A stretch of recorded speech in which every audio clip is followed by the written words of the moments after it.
There is a small stone bridge in the city of Nagasaki, and for more than 200 years it was the narrowest, most watched, most extraordinary bridge on Earth. It is short. You could walk its length in a few seconds. On one side stands Japan, a whole country, a whole civilization, going quietly about its business. And on the other side, across that little span of stone, sits a tiny fan-shaped island, barely bigger than a couple of city blocks, packed with warehouses and a handful of foreign men who are not, under almost any circumstances, allowed to cross.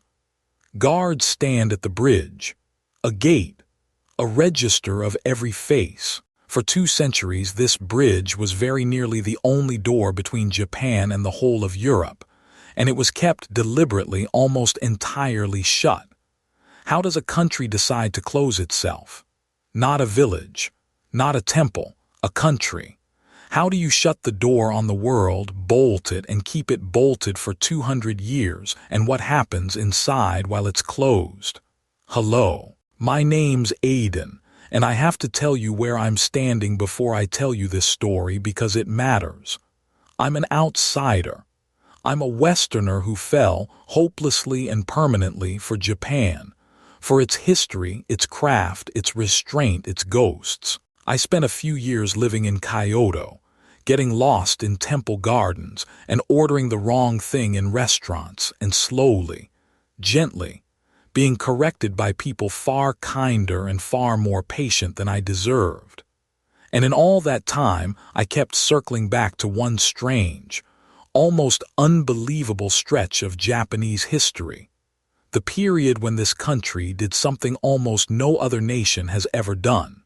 It looked at the wider world, at the ships and the traders and the missionaries arriving on its shores, and it said, "No, not you, not here." And then it spent 2.5 centuries alone. I want to walk you through what actually happened, not the cartoon version, the real one, which is stranger and sadder and more beautiful than the cartoon. And I'll be honest with you the whole way about what's solid history and what's still argued over, because I'd rather flag my own uncertainty than hand you a myth dressed up as a fact. So let's start with the story most of us are told. You've probably heard it. It goes like this. For over 200 years, Japan completely sealed itself off from the rest of the world. Total isolation. A hermit kingdom, curtains drawn, doors locked, no one in and no one out, frozen in time while the rest of the world sailed and traded and industrialized. Until one day the Americans turned up with warships and forced the doors open again. It's a good story. It's dramatic. It's the version I half believed myself for years, and you'll find it in plenty of documentaries and textbooks. There's even a single tidy word for it that gets thrown around. Sakoku. It's usually translated as closed country or chained country, the country in chains. And that word does a lot of work. It makes you picture a nation bolted shut like a vault. Here's the first thing I need to gently complicate for you, because my friends who actually study this would never forgive me if I didn't. That word, Sakoku, the Tokugawa rulers who supposedly imposed it didn't really use it. The term as we know it comes much later. It was popularized in the 19th century, famously as the translation of a European writer's work, and only then did it settle over the whole era like a label on a jar. The people living through it didn't wake up thinking, "Ah yes, the age of the closed country." That neat, dramatic word is something we hung on the past afterwards. And once you know that, you start to notice that the reality underneath it was far more interesting than a locked door. To understand any of it, you have to know who was in charge and how tightly. For most of the period we're talking about, roughly the 1630s onward, Japan was ruled not by the emperor, who was a revered but largely ceremonial figure up in Kyoto, but by the shogun, the supreme military ruler, the head of the Tokugawa house, governing from the city of Edo, which is the city we now call Tokyo. The Tokugawa had clawed their way to the top after a century of vicious civil war, the age of the warring states, warlords burning each other's castles down, and Tokugawa Ieyasu, the founder, had finally won. And when you have just ended 100 years of chaos, the thing you want more than anything else in the world is for nothing, ever, to threaten that peace again. That is the mindset you have to hold in your head for all of this. The Tokugawa were not xenophobes cowering from the outside world for no reason. They were exhausted survivors of a century of bloodshed, utterly determined to control every variable that could tip the country back into war. And when they looked around at what could threaten them, they kept seeing the same shape rising over the horizon: ships. Foreign ships carrying foreign goods, foreign guns, foreign money, and foreign ideas. Because I've skipped ahead. Before Japan closed, it had actually been remarkably open. For most of the previous century, Europeans had been arriving, first the Portuguese, then the Spanish, then the Dutch and the English. They brought trade and they brought guns, which the warlords loved, and they brought missionaries. Catholic missionaries, the Jesuits and others who came to convert, and who were, by any measure, astonishingly successful at it. Over a few decades, hundreds of thousands of Japanese people became Christians. Whole regions, especially down in the southwest around Nagasaki, had large, devout Christian communities. There were Japanese Christian lords, churches. It was a genuine, deep, and fast-growing presence. Historians sometimes call it Japan's Christian century, and to the men now trying to hold this fragile, newly unified country together, that presence started to look less like a faith and more like a fuse. Think about it from the shogun's chair. Here is a religion that asks its followers to hold a loyalty higher than their loyalty to their lord, to answer to a god, and to a pope, in a far-off country you cannot see or control. Here are foreign priests with growing influence over hundreds of thousands of your subjects. And here, arriving on the same ships, are the traders and soldiers of powerful European empires, Spain and Portugal, who, everyone could see, had a habit of showing up somewhere to trade, then to preach, and then somehow to conquer. The shogunate looked at what those empires had done elsewhere in the world, and it drew a straight, cold line from a missionary on the beach to a foreign flag over the castle. Now, accuracy. Always, historians still debate exactly how much of the crackdown was genuine fear of foreign invasion, how much was fear of losing control over the shogun's own people, and how much was hard economic calculation about who got to profit from trade. It was almost certainly all three, braided together. But you don't need to untangle the motives to feel the fear. To a ruler who had just survived a century of civil war, an organized body of people who answered to an outside power was a threat that could not be allowed to grow. So it was crushed, and it came to a head in a place called Shimabara. In the late 1630s, in the region around Shimabara and the Amakusa Islands in the southwest, tens of thousands of people rose up in rebellion. The causes were tangled, crushing taxes, famine, brutal local lords, and yes, faith, because many of the rebels were Christians, and the rebellion took on the character of a religious uprising. They gathered, an enormous number of them, in an old castle, and they held out against the shogunate's forces through a long, terrible siege. I'm not going to dwell on the details of how it ended, because it ended the way these things almost always ended, and it was a slaughter. The rebellion was put down with overwhelming force and enormous loss of life, but its effect on the mind of the government was profound and lasting. To the shogunate, Shimabara was proof. proof that this foreign faith could turn ordinary farmers into an army willing to die, proof that Christianity was exactly the destabilizing force they had feared.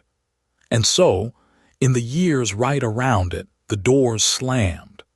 Christianity was banned outright, and the ban was enforced with a thoroughness that is genuinely chilling. Missionaries were expelled or executed. Converts were hunted, pressured, and forced to renounce their faith. And here is the detail that, when I first read about it, I couldn't stop turning over in my mind the Fumi-e. A Fumi-e was a small image, a picture or a carved plaque of Christ or the Virgin Mary. And to root out hidden believers, authorities would gather people and order them, one by one, to step on it, to put their bare foot on the sacred image and press down. The reasoning was cruelly simple. A true believer would hesitate, would flinch, would find it unbearable, and that hesitation would give them away. Imagine the calculation running through the mind of someone who genuinely believed, standing in that line, watching the image come closer. Step and betray your faith to save your life. Refuse and be marked. This was carried out in places, year after year, as a routine test. That is how deep the fear ran. That is how completely a government can decide to reach into the private soul of every person it rules. So through a series of edicts issued across the 1630s, historians usually point to the run of orders between about 1633 and 1639. The new order was set. The Portuguese, tied so closely to the missionaries, were expelled entirely. Trade with Europe was throttled down to almost nothing. And most striking of all, the government turned the rule inward onto its own people. Because here is the part that I think we forget when we talk about a country closing. It wasn't only about keeping foreigners out. It was, just as much, about keeping the Japanese in. Under these edicts, Japanese subjects were forbidden to leave the country. Forbidden on pain of death. And it went further and colder than that. Japanese people who were already living overseas, traders, settlers, families who'd made lives in ports across Southeast Asia, were forbidden to return home. The door didn't just close, it closed with people on the wrong side of it. Imagine being a merchant who'd sailed for the season, and learning that the country of your birth had decided, by law, that you could never come back. That your mother, your home, your language, were now permanently on the far side of a line you would die for crossing. That's the human weight underneath the tidy word Sakoku. It wasn't a nation gently drawing its curtains. It was a series of hard, deliberate, and in places merciless decisions enforced by a state with the will and the reach to make them stick. And yet, here is the turn that changed how I understand this whole era, and it's the thing I most want you to take away. Japan did not, in fact, seal itself off completely. Not even close. The image of a nation with every door bolted, in total isolation from the world, that's the cartoon, and modern historians have spent a lot of effort correcting it. Many of them now prefer to avoid the word Sakoku altogether and talk instead about maritime restrictions. A controlled, regulated, deliberately narrow set of openings, rather than a wall. Japan didn't stop dealing with the outside world. It did something far more sophisticated, and honestly far more revealing about how power thinks. It reduced its contact with the world to a small number of gateways, and it controlled each one with total precision. There were 4 of them, 4 doors, each pointed in a different direction, each run by a different trusted party on the shogun's behalf. Let me take you to each one, because together they tell you that this was never really about isolation. It was about control. The first door is the one we started at, that little bridge in Nagasaki, leading to the fan-shaped island called Dejima. Dejima is one of the strangest, most poignant places in the whole story, and it's an artificial island. It was built on purpose in the harbor, a small, fan-shaped patch of reclaimed land, connected to the mainland by that single guarded bridge. After the Portuguese were expelled, this became the one place in all of Japan where Europeans were permitted to live and trade. And the Europeans in question were the Dutch. Why the Dutch and not the others? Because the Dutch at that point had made a very cold and very successful bargain. They were there for profit, not for souls. Unlike the Catholic Portuguese and Spanish, the Protestant Dutch were willing to trade without preaching, to leave the conversion of Japan entirely alone and simply do business. And that made them, from the shogun's point of view, the one kind of European you could allow in, a trading partner with no interest in your subjects' souls. So a small number of Dutch traders were permitted to live on Dejima. And permitted is doing a lot of work in that sentence, because their lives were extraordinarily constrained. They could not freely cross that bridge into the city. Their comings and goings, their goods, their letters, were watched and recorded. They lived, essentially, on a luxurious, profitable little leash. A handful of foreign men on a man-made island, conducting the trade of an entire continent through a keyhole. Alongside them, Chinese traders operated in Nagasaki too, in their own designated quarter, under their own controls. Nagasaki was the shogun's own city, run directly by his officials, and through it flowed the trade and the trickle of information from Europe and China both. There's a wonderful, telling ritual that grew out of this arrangement. Every so often, the head of the Dutch trading post was required to make a long journey all the way to Edo, to pay his respects to the shogun himself. A slow, escorted procession across the country, from Nagasaki to the capital. The shogun, in return, would question the Dutch closely about events in the wider world. In other words, the ruler of a supposedly sealed nation kept a standing arrangement to be personally briefed on the news of the globe. That is not a man hiding from the world. That is a man who wanted to watch it carefully, from behind a very well-guarded window. That's one door. There were 3 more, and they are the ones the popular story almost always forgets. The second door was Tsushima, an island lying between Japan and the Korean peninsula.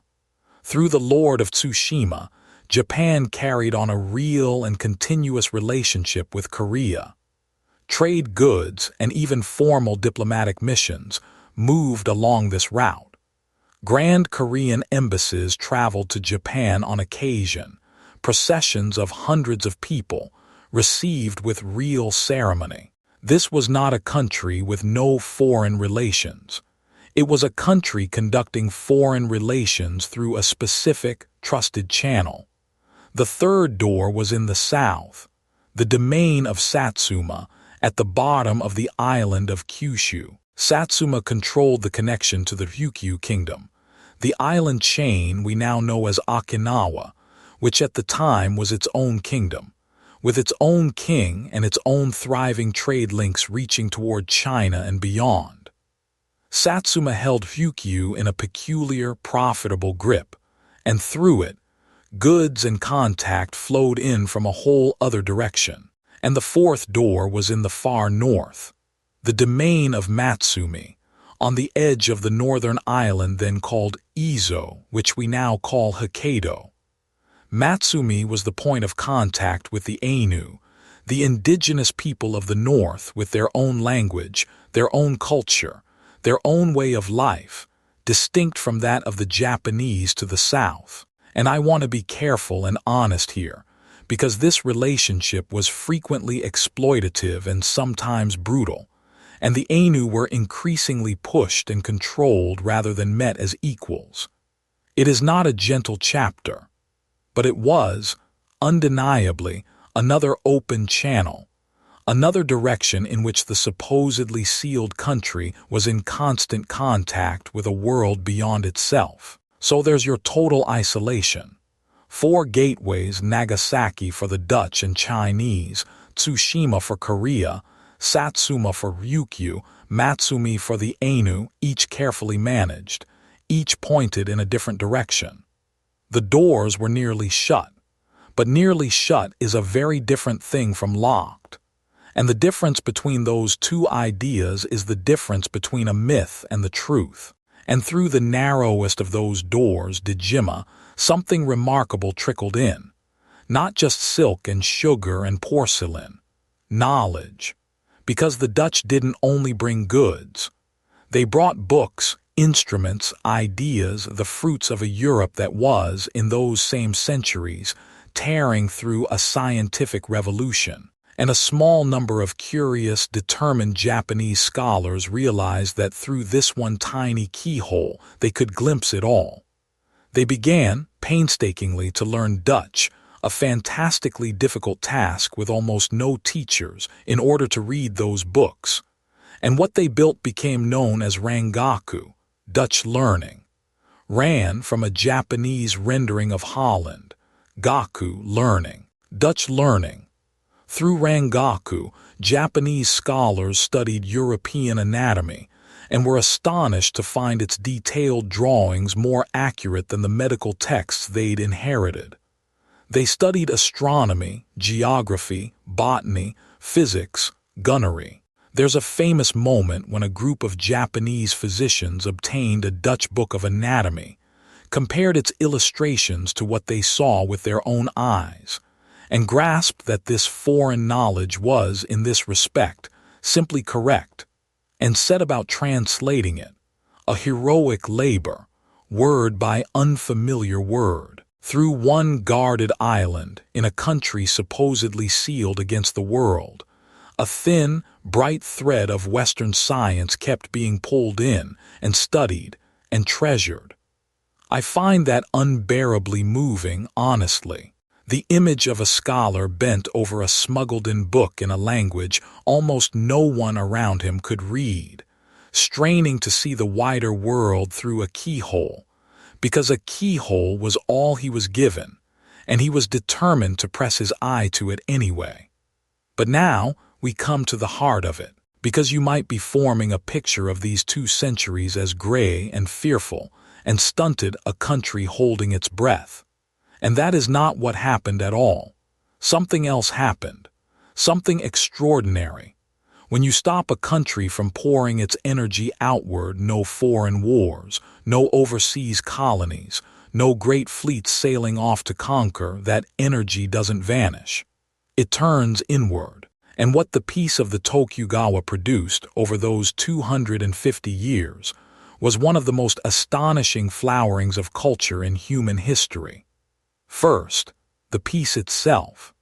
This is sometimes called the Pax Tokugawa, the Tokugawa peace, and it's one of the longest stretches of internal peace any major society has ever known. Think about what that meant for an ordinary person. For generation after generation, no civil war, no warlords burning your village. Your grandfather, your father, you, your children, none of you ever saw the country tear itself apart in a land where, not long before, that had been the constant condition of life. That peace was purchased at a real price, in control and in freedom and in the suffering we've already talked about. But it was real and it was long, and out of it grew something beautiful. The cities swelled. Edo became one of the largest cities in the entire world.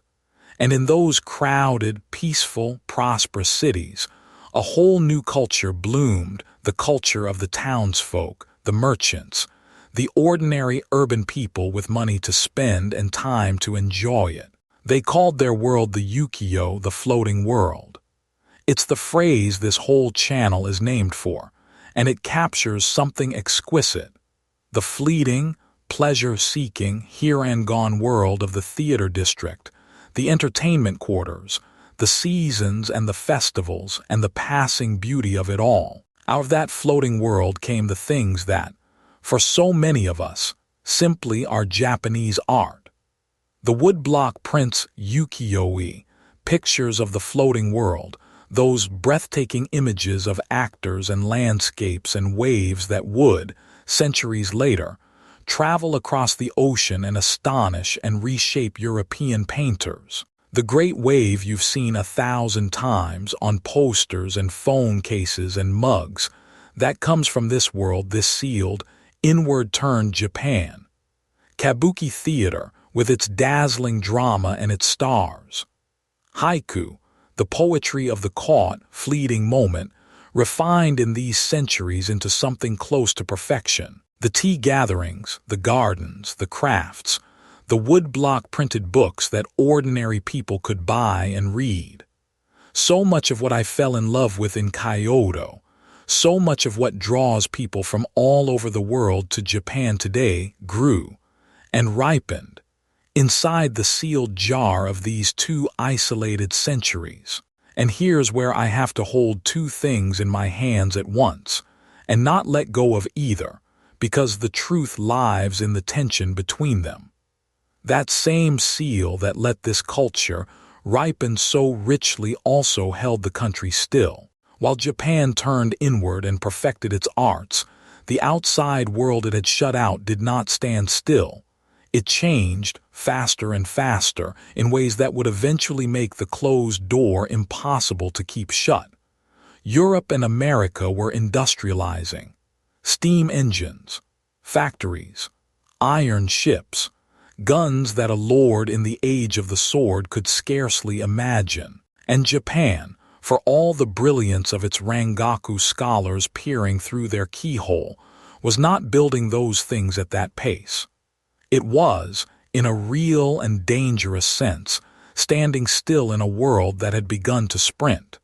Which brings us, at last, back to the sea. Because a door held shut for 200 years does not usually open gently.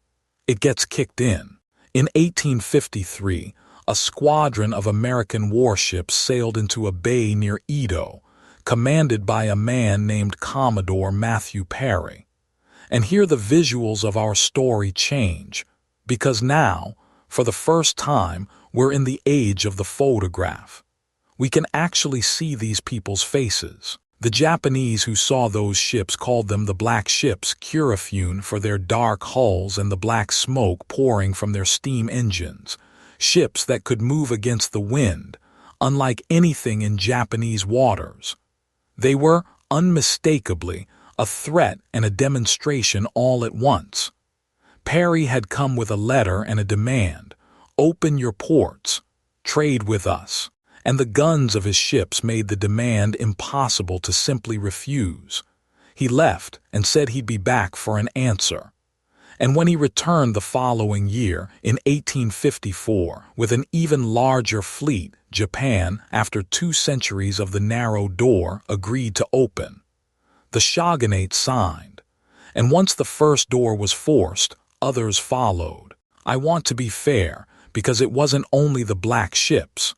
Pressures had been building for a long time, economic strains, restless domains, thinkers who had begun to argue that the old order could not hold. Perry didn't single-handedly break Japan open. He was the shove that toppled something already leaning. But the symbolism is almost too perfect. The country that had spent 200 years controlling every ship, every visitor, every foreign idea at 4 narrow gates, undone by a handful of foreign ships it could not turn away. And what followed was one of the most breathtaking transformations any nation has ever undergone. The forced opening through the country into crisis. The shogunate, which had built its entire authority on keeping Japan stable and closed, was suddenly exposed as unable to keep the foreigners out. Within about 15 years, the whole Tokugawa order, the shogun, the samurai system, the world of the floating world itself, came crashing down. In 1868, power was formally restored to the emperor. in the great turning point we call the Meiji Restoration. And then Japan did something that still leaves me a little breathless.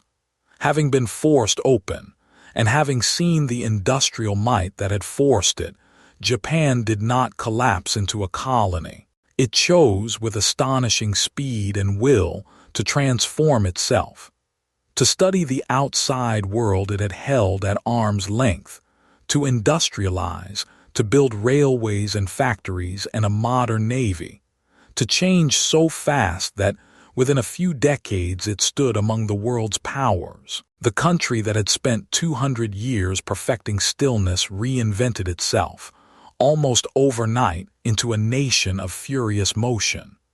And that's where I always end up sitting with this story, a little troubled, turning it over. Because the closing of Japan is not a simple tale with a clear moral, and anyone who tells you it is selling you something. Here's what gets me. Almost everything I love about old Japan, the floating world this channel is named for, the prints, the poetry, the theater, the deep, patient refinement of craft, the whole aching beauty that pulled a lost Westerner like me halfway across the planet and never let him go, so much of it grew precisely because the country was closed. The seal was the greenhouse, cut off from the world, at peace with itself, turned entirely inward. Japan grew something in that sealed jar that could perhaps only have grown there. And yet that same seal came at a genuine heavy cost, in the people forbidden to come home, in the believers made to step on the image of their God, in a country held so still that the modern world eventually arrived not as a guest but as a gunboat. The very thing that preserved the beauty also risked leaving the country dangerously behind. Preserved and stifled, both, at the same time, in the same act. And I can't help but turn that over toward us, toward you, and toward me. Because we all do this, don't we, in the small scale of a single life? We all, sometimes, want to shut the door, to pull back from the noise and the demands and the endless rush of the outside world, and tend to something quiet and inward in our own. And there is a real, precious kind of depth you can only grow that way in the protected quiet behind a closed door. But there's a cost to it too. Shut the world out long enough and the world doesn't wait for you. It changes without you. And one day you may open the door and find it's moved somewhere you can barely recognize. What do we gain by closing ourselves off, and what do we quietly lose? Japan lived that question at the scale of an entire civilization for 200 years, and I don't think it ever got a clean answer. I don't think there is one. So that's what I'd love to hear from you, and I do read the comments. I read everyone I can. Where, in your own life, have you shut a door to protect something? A quiet, a focus, a way of being, and was it worth it? What did you grow behind that door, and what did you miss while it was closed? I genuinely want to know. Tell me down below. And listen, I know I've stumbled over half a dozen of these Japanese names tonight, and somewhere my old friend Kenji is wincing at my pronunciation, or so I'm told. He spent years patiently fixing my vowels and I still get them wrong. If you know this history better than I do, and many of you will, come correct me kindly in the comments. That's how I keep learning it. I think about my old landlady in Kyoto, who used to leave me small things at my door wordlessly, because my Japanese wasn't good enough for the conversation.